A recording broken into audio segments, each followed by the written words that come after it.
네, 먼저 주말에 이렇게 와주셔서 감사드리고요. 저는 프라임에듀학원 원장이자 수학 가르치고 있는 도정이라고 합니다. 오늘 어머님들하고 나눌 대화 주제가 3가지가 있어요. 첫 번째는 제가 수학이라는 과목에 대해 어떤 생각을 가지고 있는지, 이 원장의 좀 생각이 중요한 게 원장 생각에 따라 학원이 움직입니다. 꼭 저한테 수업을 안 배우더라도 제가 저희 선생님들한테 이런 방향으로 가르쳐 주세요라고 하기 때문에 어떤 학원을 다니실 때는 그 원장이 어떤 가치관을 가지고 이제 보시는 게 도움이 될 때가 많으세요. 그 수학이라는 과목에 대한 제 개인적인 생각들 나누는 시간 한번 가져보고, 두 번째는 입시 정책이 살짝 바뀐 것들이 있습니다. 현재 중학교 2학년 학생들부터 적용되는 것들인데 그 내용들 같이 설명드리고, 프라임에듀학원 겨울방학에 어떻게 애들 공부시키는지 겨울방학 학습 프로그램이랑 겨울 학기 특강 같은 것들 짧게 얘기를 좀 나눠보도록 하겠습니다. 나눠드린 책자는 제가 오늘 설명할 내용들을 좀 글로 풀어냈습니다. 내용은 거의 똑같으니까 집에 가서 한 번씩만 읽어보시면 좋으실 것 같고요. 오늘은 PPT 가지고 같이 설명을 좀 하도록 하겠습니다. 내용은 똑같다고 보시면 되세요. 먼저 개인적으로 제가 생각하기에 수학이라는 과목이 국어나 영어 같은 다른 과목과 비교했을 때 가지는 특징이 있다고 생각을 합니다.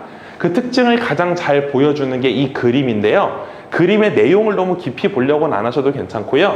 지금 초등학교 1학년 수학부터 고등학교 3학년 수학까지를 쫙 적어 놓은 겁니다.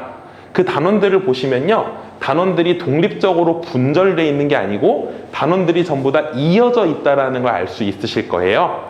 우리 어머님들 대부분 초등학생 자녀분들 두고 계시니까 아직은 영어에 조금 더 신경 많이 쓰실 거예요. 근데 영어 학원 보내보시면 보통 초등학교 들어가기 전에 요즘 파닉스 끝내놓고 들어가시고, 초등학교 들어가면 원서 조금 읽었다가 6학년쯤 되면은 거의 고3 수능 영어 푸는 친구들도 있습니다. 중학생들 데리고도 거의 수능 영어 가지고 고3 수능 교재 가지고 수업 많이 하거든요. 영어는 그게 가능한 이유가 뭐냐면 중1 영어, 중2 영어, 중3 영어가 구분이 되지 않습니다. 영어는 그냥 영어예요. 초등학교 때 배우는 영어랑 중학교, 고등학교 때 배우는 영어가 다르지가 않기 때문에 얼마든지 그런 수업이 가능합니다. 그런데 수학은 모든 단원들이 연계적으로 연결이 되어 있기 때문에 이 중에 하나가 비어 있으면 다음 과정으로 넘어갈 수가 없어요. 3학년 때 배워야 될 내용이 정해져 있고 6학년 때 배워야 될 내용들이 정해져 있고, 그것들을 건너뛰고는 다음 과정으로 넘어갈 수가 없습니다. 이게 바로 수학이라는 과목이 가지고 있는 특징인데요. 그렇기 때문에 우리는 수학 공부를 할 때 꼭 기억하셔야 되는 게 연계성이라는 단어를 꼭 기억해 주셔야 돼요. 수학은 모든 과정과 모든 단원들이 이어져 있다라는 뜻이고요. 그렇기 때문에 우리는 공부를 할 때 이 2가지 얘기를 안 할 수가 없게 되는 거예요. 국어나 영어 같은 경우도 당연히 마찬가지지만 수학만큼 선행학습이랑 심화학습을 강조하는 과목이 없습니다. 그 이유가 왜 그러냐면 상위 학년의 선행을 들어가 버리면요, 그게 하위 학년의 심화 개념하고 이어집니다. 무슨 말이냐? 현재 초등학교 교육과정을요, 중학교 선행을 한 상태에서 돌아오면 초등 심화와 중학교 수학이 이어져 있어요. 그래서 중학교 선행을 먼저 해놓은 친구들은 초등학교 심화 문제를 굳이 풀지 않더라도 초등학교 심화 문제를 풀어낼 수가 있습니다. 또 돌려 말하면 하위 학년의 심화를 깊이 들어가면 그게 상위 학년의 개념하고 이어져 있습니다. 중학교 1학년 때 우리는 절대값이라는 걸 처음 배우거든요. 그 절대값 개념을 충분히 깊이 있게 들어가면 고등학교 1학년 때 배우는 절대값이 들어있는 부등식이나 절대값이 들어있는 방정식을 풀어낼 수가 있게 되는 거예요. 그렇기 때문에 어머니들께 꼭 드리고 싶은 말씀이 뭐냐면은 수학에서는 선행하고 심화 중에를 고르려고 하시면 안 된다는 거예요. 수학은 선행과 심화 둘 다 잡아주셔야 됩니다. 가끔 어머님들 중에 이렇게 말씀하세요. 저희 애는 아직 심화할 수준은 안 돼요. 또는 저희 애는 선행 많이 안 나가고 자기 학년 천천히 따라갔으면 좋겠어요. 다 맞는 말이지만 수학이라는 과목은요, 선행과 심화가 동시에 이루어지지 않으면 특히 이 동네, 강남 쪽 동네에서는 성적이 웬만큼 나오기가 힘들다고 보일 수 있기 때문에 어머님들이 오늘 꼭 기억하셔야 되는 건 선행과 심화는 선택의 문제가 아니라 둘 다 같이 해주어야 되는 거다 라는 걸 이 첫 번째 그림을 통해서 어머님들이 하나 기억하시면 좋을 것 같습니다. 그러면 이런 수학이라는 과목을 어떻게 공부를 해야 되냐? 개인적으로 저는 다음과 같이 3가지 방법을 알려드리고 싶어요. 첫 번째, 어머님들이 잘 모르시는 내용이던데 혹시 괄호 안에 들어갈 말 맞춰주실 분 계실까요? 따로 상품은 없습니다. 네, 상품은 없는데 수학은 땡땡땡땡이다. 개념이다. 네, 맞습니다. 개념이다. 근데 정답은 아니고요. 제가 생각하는 거니까 제가 주관적으로 생각할 때 아이들이 놓치는 게 바로 이거예요. 수학은 암기 과목이에요. 요즘 아이들 언주중학교가 다음 주에 시험이고 고등학교도 시험 기간이라 내신 공부 엄청 하고 있거든요. 애들이 이렇게 말해요. 암기 과목을 저는 잘 못하겠어요. 그럼 제가 물어봅니다. 뭐가 암기 과목인데? 그럼 사회, 역사, 도덕, 기술과정 이런 걸 암기 과목이라고 하더라고요. 그럼 제가 물어봐요. 수학은? 수학은 이해 과목이죠. 전 태어나서 이해 과목이라는 말을 처음 들어봤거든요. 어머님들 공부 다 해보셔도 알겠지만 국어든 영어든 수학이든 모든 공부는 기본적으로 암기예요. 근데 어머님들은 한번 잘 생각해 보세요. 아이들한테 수학 외우라고 하십니까? 이해하라고 하십니까? 집에 오면 수학학원 갔다 와요. 그러면은 이해했니? 이렇게 물어보세요. 외웠니? 물어보세요. 이해했냐고 물어보시죠. 잘못된 거라는 거예요. 영어학원 가면 그렇게 안 하시잖아요. 단어 암기하잖아요. 문장 외우라고 하잖아요. 문법 외우라고 하잖아요. 수학도 똑같습니다. 수학도 외워서 푸는 거예요. 그럼 선생님 이해는 안 해도 됩니까? 이해를 하면 암기가 쉬워질 뿐입니다. 제 역할이 거기에요. 이해를 쉽게 만들어줘서 아이들이 삼키기 쉽게 말랑말랑하게 씹어주고 설명해주는 게 선생님의 역할이고 결국 아이들이 자기의 노력과 시간을 들여서 그거를 암기를 해줘야 돼요. 근데 이렇게 제가 7월 달에 설명을 했더니 이 똑같은 말을 저희 중학교 3학년 지금 예비 고1 친구도 알려줬거든요. 어떤 놈이 한 명이 남학생이 자꾸 수업 시간에 답지를 펴놓는 거예요. 그래도 뭐 하니? 그랬더니 풀이를 외우고 있어요. 왜? 선생님이 암기하라면서요. 수학에서 암기하라는 건 문제 풀이를 외우라는 게 아니라 아까 어머님 말씀해 주셨던 일단 개념을 외워야 되고요. 그 개념이 어떻게 문제에 적용되는지를 외워야 되고 그 개념을 우리가 증명하는 과정 이것들을 외우는 걸 저는 암기 과목이라고 합니다. 그럼 학원에서 아무리 테스트를 하고 체크를 한다고 해도 어머님들로 체크하고 싶으시잖아요. 저희 학원 가끔 오시는 분들 중에 레테만 받으러 오시는 분이 있으세요. 왜 가세요? 왜 오셨어요, 어머니? 그러면은 애가 어디까지 선행은 나갔는데 혹시 구멍 있나 점검 좀 하고 싶어서요. 가장 유명한 학원이 대치동에 깊은 생각 수학학원 있잖아요. 주기적으로 어머님들이 데리고 가세요. 등록 안 하시더라도 우리 애가 빵꾸난 거 있는지 보고 싶어서. 그런데 레테 보는 것보다 더욱더 중요한 거 하나 알려드릴게요. 어머님들이 애들이 개념이랑 공식이랑을 외웠는지 알고 싶으면 이거를 물어보시면 돼요. 예를 들어서 우리 수민이가 지금 이제 거의 다 과정이 끝나가는데 예를 들어서 2학년 2학기가 끝났어요. 그럼 어머니 물어보시는 거예요. 2학년 2학기가 몇 단원까지 있어? 이거 하나면 돼요. 5단원 있어. 그럼 1단원 이름이 뭐야? 2단원 이름이 뭐야? 이렇게 외우는 겁니다. 모든 개념은요, 결국 암기라는 건 마인드맵식으로 외우는 거예요. 아이들이 큰 제목을 외우면 그 제목을 내가 입으로 내뱉으면서 머릿속에서 수많은 생각들이 이어지는 거예요. 1단원이 삼각형의 성질이라는 걸 떠올리는 순간 삼각형의 성질 시간에 뭐 배웠지? 이등변 삼각형, 직각삼각형의 합동, 외심, 내심 이런 거 배웠어. 그 외심을 생각하는 순간 외심에서 내가 배웠던 것들, 내심에서 배웠던 것들이 자연스럽게 뻗어나가지는 걸 알 수 있어요. 말로 하면은 시간이 오래 걸리지만 그게 머릿속에서 이루어지는 시간은 굉장히 짧습니다. 애가 학원에 갔다 왔어요. 가장 단적으로 오늘 뭐 배웠니? 수학 배웠어. 이런 걔는 그날 수업이 날아간 거예요.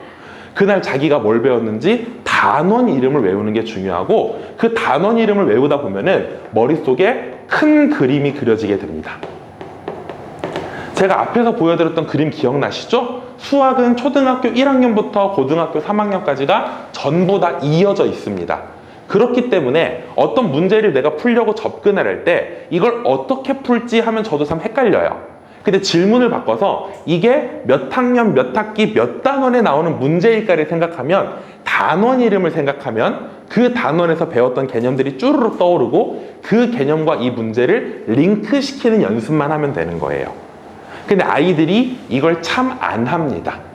그래서 저는요 꼭 시켜요. 우리가 지금 수학상 3단원 중에 몇 번째 단원 하고 있고 거기서 몇 단원 하는 거야 라는 걸 꼭 그림을 그려줍니다. 그래서 책이 한 권이 끝나면 머릿속에 그 책 속에 있는 문제가 다 들어갈 수는 없거든요. 근데 머릿속에 그 목차들이 외워져 있어야 돼요.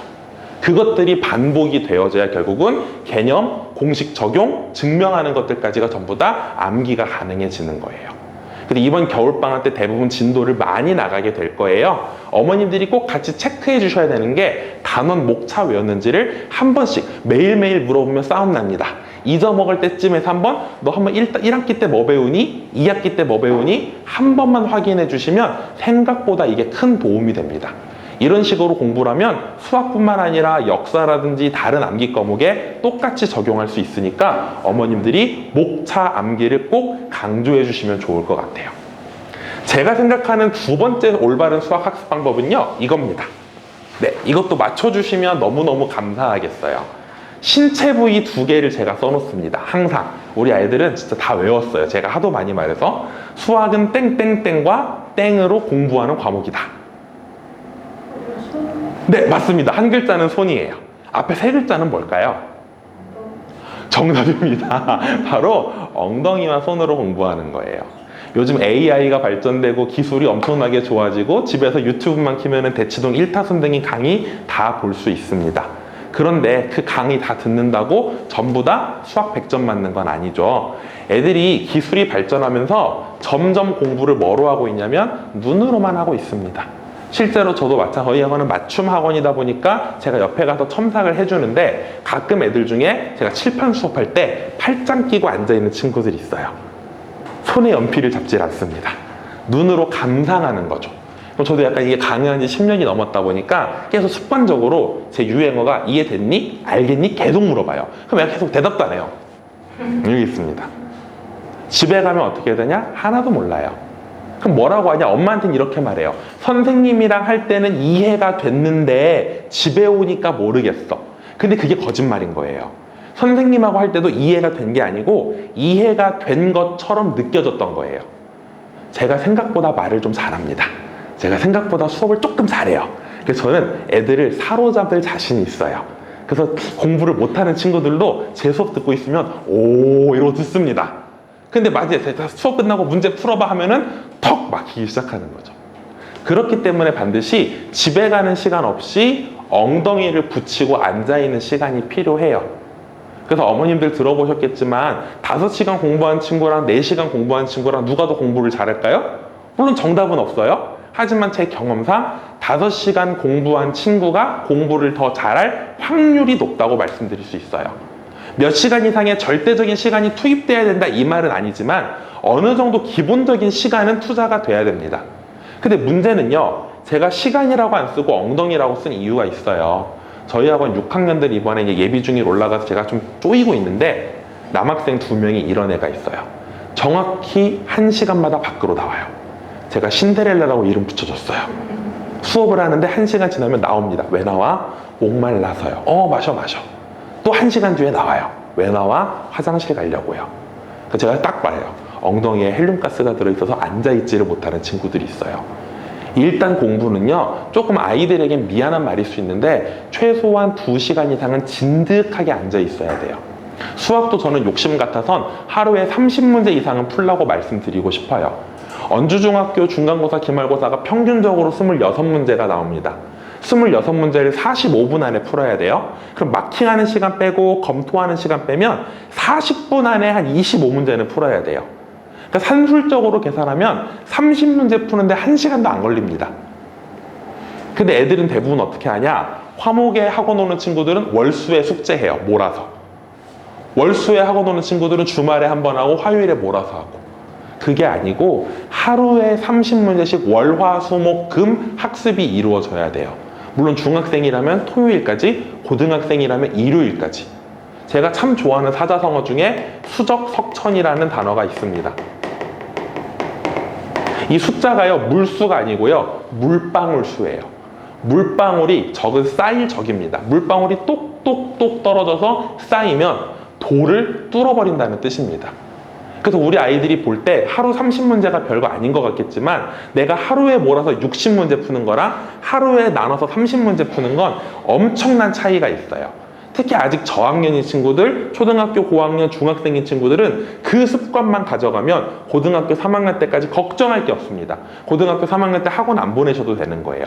자기주도 학습이 별게 아니고요. 그거예요. 하루에 정해진 시간에 정해진 양을 하는 거.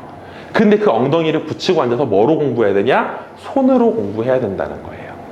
가끔 요즘 저희 애들도 기술이 좋아져서 학원에 탭을 들고 오는 친구들이 있어요. 아이패드 같은 거. 그리고 거기다가 풉니다. 왜 종이에다 안 풀어? 그럼 이게 편하잖아요. 근데 제가 좀 이게 저도 어머니도 할 말은 아니지만 나이가 들어서 그런지 그거 보면 굉장히 좀 이상하더라고요.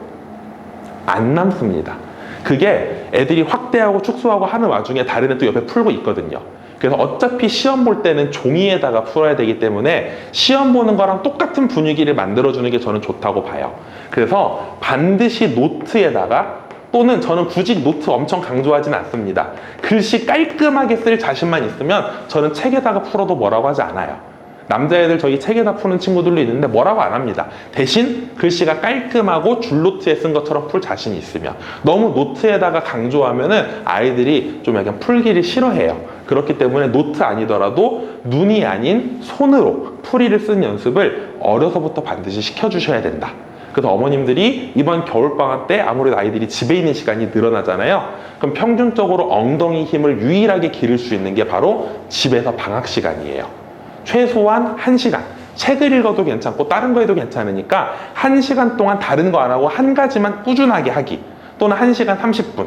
그 시간을 늘려주시면 나중에 고학년으로 올라갈수록 내신 대비나 공부할 때 훨씬 편해진다는 거 말씀을 드릴게요. 마지막으로 제가 생각하는 올바른 수학 학습 방법인데요. 수학 문제집은 무조건 땡땡땡 이상 풀려야 합니다 라고 적어놨습니다. 자, 마지막 괄호입니다, 어머님들. 뭘까요? 땡땡땡입니다. 심화. 심화 이상 풀려야 됩니다. 맞습니다. 그것도 맞는 말이에요. 혹시 또 한 분만 더 있으실까요? 땡땡땡 안에 뭐가 들어갈까요? 없으시면 정답은 요겁니다. 가끔 이렇게 써드리면 어머님들이 세권이라고 필기하시는 분들이 있으세요. 세권하고 세종류는 달라요.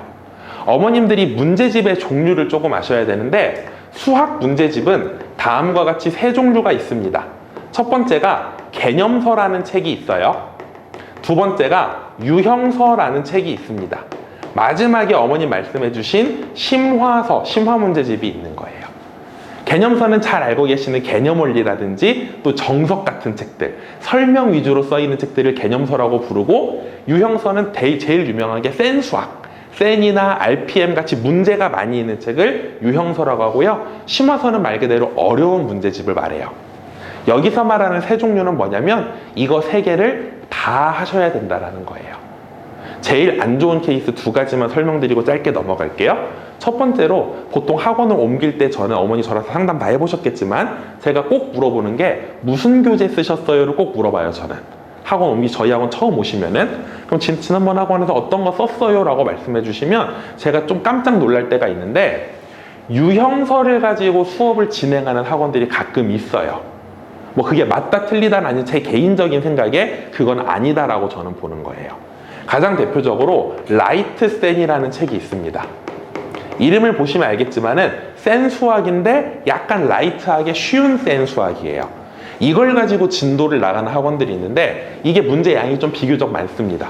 근데 이게 왜 안 좋은 일이냐면 개념은 아까 말씀드렸지만 평균적으로 중학교 수학은 한 학기에 4단원 정도가 있습니다. 그 4개의 대단원이 2-3개의 소단원으로 분류가 되거든요. 그런데 유형서들은 어떻게 하냐? 그 하나의 소단원을 20-30개의 유형으로 정리를 해놓습니다. 그러면 제가 아까 전에 제일 중요한 게 목차 외우는 거라고 말씀드렸잖아요. 유형서로 공부를 시작한 친구들은요, 머릿속에 큰 그림이 그려지지가 않아요. 내가 지금 뭘 하고 있는지를 모르고 선생님이 짧게 토막으로 알려준 거 기계적으로 보고 풀고 그렇게밖에 안 됩니다. 그럼 그게 1학년 1학기, 1학년 2학기, 2학년 1학기 한 3-4학기 정도는 괜찮아요. 근데 중학교 3학년 1, 2학기, 고등학교 가면 6권을 책을 해야 됩니다. 그런 식으로 했을 때 만약 유형서로 접근을 해버리면 머릿속에 큰 그림 더 이상 암기가 진행이 되지가 않는 거예요. 그렇기 때문에 처음 어떤 과정을 시작할 때는 무조건 개념서로 시작을 해주셔야 돼요. 개념서는 다른 게 아니고요. 머릿속에 그림을 그리는 작업입니다. 스케치 작업이고요. 색칠을 하는 게 바로 유형서인 거예요. 저희 학원 같은 경우는 처음 아이가 어떤 과정 시작하면 전 둘 중에 하나입니다. 어머니 개념 원리 준비해 주세요. 또는 개념 플러스 유형 준비해 주세요. 제가 이거 두 권 말고는 뭐 다른 학원 쓰던 교재는 이어서 하는 경우 있지만 웬만하면 이 두 권으로 시작을 합니다. 그리고 애가 조금 잘 따라오면 개념 원리랑 RPM을 추가로 붙여버려요. 왜냐? 개념서랑 유형서 세트로 나가야 스케치하고 색칠까지 해버리니까요. 그런데 보통 다른 구 지역은요, 이 정도만 해도 선행으로 충분해요. 근데 언주중학교도 그렇고 청담중학교도 그렇고 내신이 쉬운 수준은 아니에요. 그렇기 때문에 어느 정도의 심화 문제집까지는 반드시 해주시는 게 좋아요. 저희 학원은 기본적으로 쓰는 심화 문제집이 일품입니다. 이것도 좀 이따 설명을 드릴 건데 일품을 쓰는 이유가 있어요. 대치동 쪽으로 학원 갔다 오신 분들 아시겠지만 대치동에서는 일품을 심화로 취급하지 않습니다. 그냥 센 끝나면 당연히 하는 게 일품이에요. 근데 저희 학원은 왜 일품을 심화에 넣냐면요, 저희 학원 수업 스타일이 아시겠지만 한 반에 5명 들어가서 개별 맞춤으로 제가 지도를 해줍니다. 일품보다 난이도가 위로 올라가면요, 맞춤 지도가 힘들어져요. 왜냐하면 아이들마다 질문하는 게 얘 20개, 얘 20개, 얘 20개, 그것도 거의 비슷한 내용 질문합니다.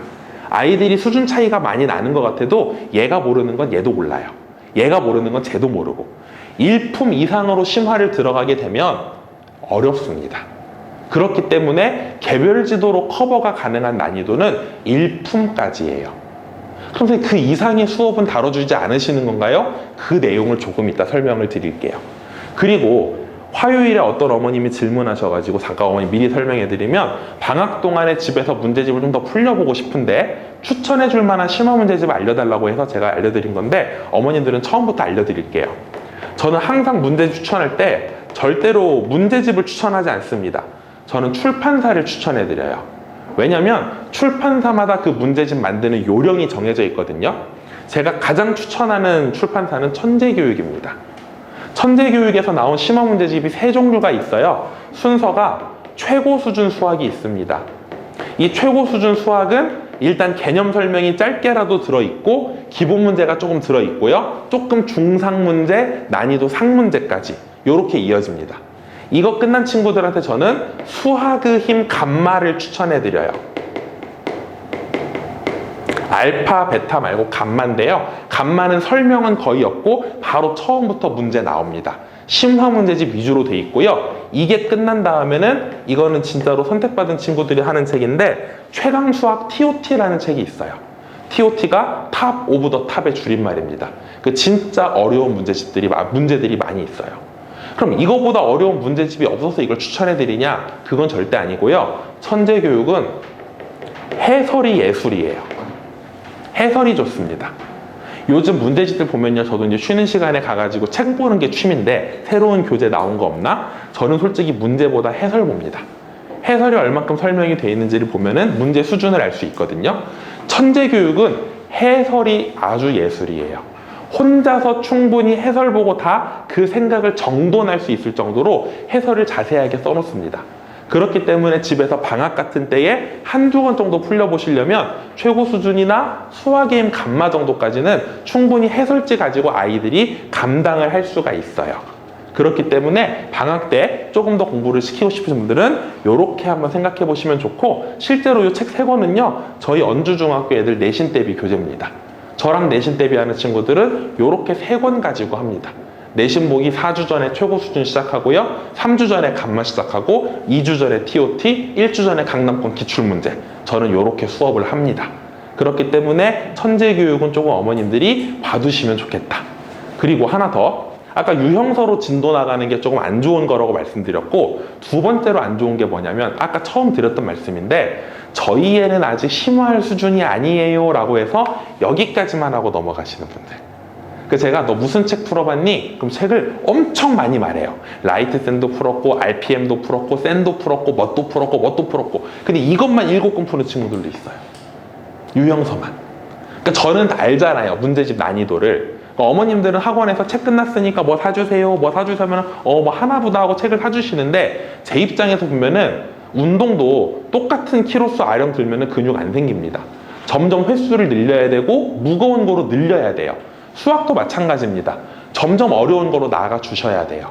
그렇기 때문에 유형설을 많이 푸는 것도 물론 중요하지만, 유형설을 많이 풀면은 속도는 빨라집니다. 문제 푸는 속도는 빨라지지만 어려운 문제를 대비할 수 없어요. 그래서 어머님들이 아이 수준에 맞는 심화 문제집을 골라주시면 돼요. 아까 말씀드린 일품은 센 C단계랑 이어져 있습니다. 그러니까 누구나 처음 심화 문제집 하기 좋은 문제집이라서 일품 정도까지는 건드려 주시는 걸 추천해 드리는 거예요. 어차피 이 동네에서 고등학교 가시면 심화 문제 가지고 내신이 나옵니다. 어차피 언젠가는 심화 문제집을 건드려야 돼요. 그렇기 때문에 우리 아이 수준에 맞춰서 심화 문제집도 한두 권씩은 반드시 해주셔야 된다. 너무 여기까지 안 가시더라도 최소한 일품 정도는 해주셔야 된다 라는 말씀을 좀 드리고 싶어요. 두 번째로 이제 얘기 나눌 게 저희 입시제도에 관한 얘기를 조금 하려고 하는데요. 입시제도에서 제가 말씀드리고 싶은 건 세 가지 정도입니다. 첫 번째로 어머님들 진짜 많이 들어보셨을 거예요. 고교학점제. 고교학점제가 3년 전부터 굉장히 뜨거운 논란이었는데, 사실 학원가에서 고교학점제가 왜 걱정이 됐었냐면은 이 제도보다는, 이 제도가 시행이 되면은 현재 상대평가에서 절대평가로 바뀔까봐 였어요. 고교학점제라는 거 어머니 많이 들어보셨겠지만, 대학교처럼 우리 아이들이 시간표를 직접 작성해서 본인이 듣고 싶은 과목을 신청하고 거기에 따른 이제 졸업을 하는 제도거든요. 학점을 따가지고. 근데 문제는 뭐냐면은 현재 우리나라 내신 평가 방법이 상대평가입니다. 그럼 상대평가면 뭐가 있냐? 학생들이 많이 들을수록 유리해요. 왜냐하면 전체 들은 사람의 4%가 1등급이니까. 100명이 신청한 과목은 1등급이 4명 나옵니다. 10명이 신청한 과목은 1명도 안 나올 수도 있는 거예요. 그럼 이걸로 끝나는 게 아니라 우리나라는 이 내신을 가지고 대학교 반영을 하잖아요. 수시를 써야 되니까. 그럼 애들이 10명 신청한 과목을 듣고 싶어도 못 듣는 거죠. 입시에 불리해지니까. 그래서 자연스럽게 고교학점제는 뭐가 이어지냐? 당연히 절대평가로 해줘야 되는 거예요. 근데 그럼 문제가 뭐가 되냐? 내신이 절대평가로 나오게 되면 학교 선생님들 입장에서 굳이 문제를 막 어렵게 변별력 있게 내실까요? 욕먹으면서 그냥 뭐 웬만하면 A 많이 나오게, B도 좀 많이 나오게, 공부 안 하는 친구들 어차피 또 있으니까 그렇게 내신다고요. 그럼 대학교들로 분명히 그걸 알아차리고 수시 비중을 줄입니다. 그럼 정시 비중이 확 늘어나죠? 그럼 수능이 중요해지죠? 그럼 또 사교육이 막 타오르죠? 그러니까 정부 입장에서 그거를 건드릴 수가 없는 거예요. 그래서 계속 말을 절대평가로 가야 한다, 그쪽 방향으로 가는 게 맞다 라고 하다가 올해 10월 달에 결론이 난 거예요. 그래서 올해 결론이 어떻게 됐냐면 내신은 그냥 상대평가로 가긴 가는데 지금은 9등급 제도입니다. 굉장히 촘촘해요. 4%, 7%, 12% 끊어가지고 9등급제를 하는데 그걸 앞으로 조금 널널하게 5등급 제도로 해서 상대평가를 가겠다라는 거예요. 그러면 고교학점제가 생각보다 교육 현장에 미칠 충격이 별로 없다고 볼 수가 있는 거예요. 사실 고교학점제 제도 자체보다는 이 평가제도 때문에 저희는 걱정을 했던 거였거든요. 그런데 내신이 5등급 제도로 바뀌게 되면 어머님들이 보시면 좋은 게 여기 지금까지는 상위 11% 학생들만 1등급, 2등급을 받았습니다. 근데 지금 보시면 34%까지가 1등급, 2등급이 나오는 거예요. 그러면 지금보다 1등급, 2등급 비율이 3배로 늘어나겠죠. 그럼 대학교 입장에서 어떻게 될까요? 옛날에는 11%만 있었는데 이제는 34%가 1, 2등급이에요. 그럼 내신 비중이 줄어들 수밖에 없겠죠. 근데 올해 수능이 좀 특이했던 게 킬러 문제 배제한다고 갑자기 9월, 7월부터 말이 많이 나왔잖아요. 그럼 킬러 문제 없애겠다 해서 시험이 쉬울 줄 알았는데 또 쉽지도 않았어요. 근데 제가 볼 땐 그건 쉽지 않았던 게 아니고 아이들이 적응할 시간을 안 줘서 그렇습니다. 만약 6월 모의고사나 9월 모의고사에 이렇게 나올 거야 라고 시그널을 줬다면 아마 이번 11월에 이렇게까지 애들이 못 보지는 않았을 것 같아요. 6월 달까지는 그냥 풀다가 9월에 살짝 바뀌는 것 같더니 수능에서 약간 특이하게 나오면서 애들이 당황했던 것 같고 아마 내년으로 가고 내후년으로 가면은 그 문제 스타일에 또 적응하게 돼 있습니다. 그러면 이제 중요한 건 대학 가는 방법인데 지금 대학 가는 방법은 굉장히 우리나라 단순해졌거든요. 수능 중심으로 가는 정시랑 내신 중심으로 가는 수시가 있고, 수시에서 내신 위주로 가는 교과 전형이라는 게 있고, 내신 말고 기타 아이들의 종합적인 역량을 평가하는 종합 전형. 이렇게 세 가지라고 보시면 돼요. 비율은 지금은 4대 6으로 간다고 하지만 그냥 3대 3대 3이라고 이해하기 쉽게 생각해 보시면, 수능이 별로 변별력 낮춰야 돼요. 사교육 잡아야 되니까. 교과는 내신인데 옛날